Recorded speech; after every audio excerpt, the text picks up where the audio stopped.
Fits ని మనం ఎన్ని రకాలుగా చూడొచ్చు అంటే కొంతమంది బాగా ఒక చెయ్యి ఒక కాలు కొట్టుకుంటూ ఉంటారు, కళ్ళు తేలేసేస్తూ ఉంటారు, ఇంకొంతమంది అన్కాన్షియస్ స్టేజ్ లోకి వెళ్ళిపోతారు. ఏది ఫిట్స్ ఏది కాదు అనేది ఎలా చూస్తారు?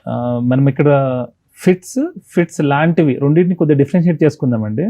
ఫిట్స్ ఎప్పుడు కూడా జనరలైజ్డ్ ఫోకల్ రెండు రకాలుగా ఉంటాయి. జనరలైజ్డ్లో ఎప్పుడు అన్కాన్షియస్ అవుతారు, డెఫినెట్గా వాళ్ళు అన్కాన్షియస్ అవుతారు. రెండోది ఏంటంటే కళ్ళు పైకి తేలేయడం ఉంటుంది, నాలుగు ఖర్చుకోవడం, ఒకవైపు రెండు వైపులు జర్కింగ్ మూమెంట్స్ ఉండడం, ఇన్వాలంటరీగా యూరిన్ మోషన్ పాస్ చేసేసేయడము, ఇట్లాంటివి జనరలైజ్డ్ అంటారు.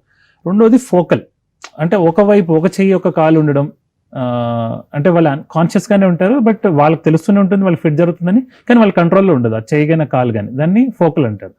ఇక్కడ మనం ఫిట్ లాంటి దాన్ని డిఫరెన్షియేట్ చేసుకుందాం. చాలా సందర్భాల్లో ఏంటంటే చిన్నపిల్లలు బ్రెత్ హోల్డ్ చేస్తుంటారు, ఏడ్చి గుక్క పెట్టేసి బ్రీతింగ్ అలా ఆపేస్తుంటారు. అలా లాంగ్ టైం బ్రీతింగ్ ఆపేయడం వల్ల కూడా వాళ్ళకి ఆక్సిజన్ బ్రెయిన్కి అందక కొంతసేపు అన్కాన్షియస్ అవుతారు. అన్కాన్షియస్ అయ్యి మళ్ళీ తర్వాత వాళ్ళు కూడా జర్కింగ్ మూమెంట్స్, ఎందుకంటే ఆక్సిజన్ బ్రెయిన్కి అందలేదు కాబట్టి దాని రెస్పాన్స్ లాగా ఉండొచ్చు. ఇది బ్రెత్ హోల్డింగ్ స్పెల్ మాత్రమే, ఇది ఫిట్ కాదు. హై ఫీవర్స్లో చాలా మంది వణుకు ఉంటుంది, ఇంతమందికి ఎంత సివియర్గా ఉంటుంది అంటే కాళ్ళు చేతులు షివరింగ్ ఉంటుంది. మనం చేయి పెట్టి ఆపితే అది ఆపగలుగుతాం, అది ఫిట్ కాదు, అది నిజంగా వణుకు. ఫిట్ని మనం ఆపలేం, మనం పెట్టినా కూడా జర్క్ అవుతూనే ఉంటుంది. ఇంకా కొంతమందికి ఏంటంటే హై ఫీవర్లో డెలిరియం అంటే ఒక మత్తు లాంటి స్టేట్ ఉంటుంది, వాళ్ళు అబ్నార్మల్గా బిహేవ్ ఉండడం, ఇరిటబుల్గా ఉండడం ఉంటుంది, డెలిరియం అంటారు. ఇంకొంతమందిలో ఏంటంటే ఫీవర్ రాగానే కొద్దిగా బీపీ సడన్గా లో అయినట్టు ఎనాక్సిక్ ఆర్ వేసో వ్యాగల్ అంటారు. ఇది సడన్గా సింకోప్ దారిస్తుంది, అంటే సడన్గా దే ఫాల్ డౌన్, అంటే వాళ్ళకి బ్లడ్ సర్క్యులేషన్ ఒక్కసారిగా టెంపరీ రెస్పాన్స్గా పడుతుంది, బ్రెయిన్కి అందకపోయినా జరిగేది ఏంటంటే కిందకు కొలాప్స్ అవ్వడం. ఎమోషనల్గా ఉన్నప్పుడు మనం చూస్తుంటాం కదా సడన్గా. సో ఇట్లాంటివి ఫీవర్ లాంటివి, ఈ ఫీవర్ ఏం కాదు.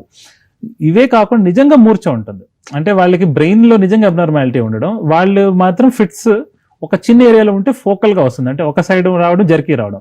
మేజర్ రెండు ఏరియాస్లో డ్యామేజ్ జరుగుంటే వాళ్ళకి ఇందాక నేను చెప్పినట్టు జనరలైజ్డ్గా అంటే అన్కాన్షియస్ అవ్వడం ఇవన్నీ ఉంటాయి. సో బ్రెయిన్ డ్యామేజ్ లేనివి మాత్రం మనం ఇప్పుడు మాట్లాడుతాం. యాక్చువల్గా ఫీవర్ వల్ల వచ్చే ఫెబ్రైల్ ఫిట్స్, వీళ్ళకి బ్రెయిన్ డ్యామేజ్ ఏమీ జరగదు.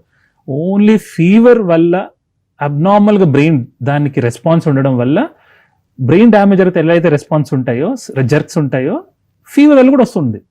సో ఇది నార్మల్. ఇది మన మెయిన్ ఉద్దేశం ఏంటంటే మూర్ఛ వేరు ఇది వేరు అని డిఫరెన్షియేట్ చేసి చెప్పడం.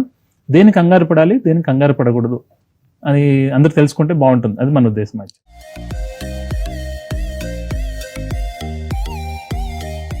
అశ్విన్ గారు, చాలా మందిలో కొన్ని అపోహలు చూస్తూ ఉంటాం. ఎవరైనా ఒక వ్యక్తి ఇలా కాళ్ళు చేతులు కొట్టేసుకుంటుంటే చేతిలో ఇనుప వస్తువులు ఏవైనా పెట్టడం, ఇట్లాంటివి అసలు ఇలాంటి పనులు చేయొచ్చా నిజంగా? ఒకవేళ అది ఫిట్సే అయినట్టయితే? యాక్చువల్గా కొన్ని సినిమాల్లో కూడా తప్పుగా చూపించడం వల్ల ఇది ఉండదేమో అనుకుంటాను. నిజంగా ఇనుప వస్తువులు కానీ లేకుంటే తాళం చెవులు చేతిలో పెట్టడం వల్ల అయితే మాత్రం ఫిట్ ఆగదండి. అది very wrong misconception.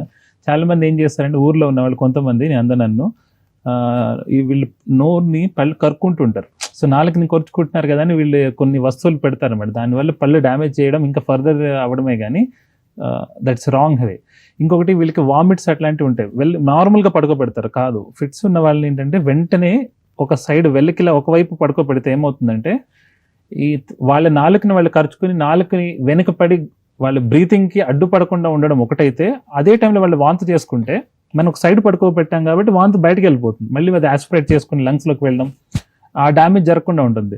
So fit మనం నోటీస్ చేసిన వెంటనే ఒక సైడ్ పడుకోబెట్టడం, నోరుని కొద్దిగా తెరిచి ఉంటేలా ఉంచుకుంటే బాగుండదు, ఎందుకంటే బ్రీతింగ్ ఈజీగా ఉండడం, ఏమి వస్తువులు అలాంటివి నోట్లోకి వెళ్ళలేకుండా చూసుకోవడం, అక్కడి నుంచి వెంటనే వాళ్ళని వీలైనంత వరకు ప్రథమ చికిత్సకి తీసుకువెళ్ళడం ఇంపార్టెంట్. అది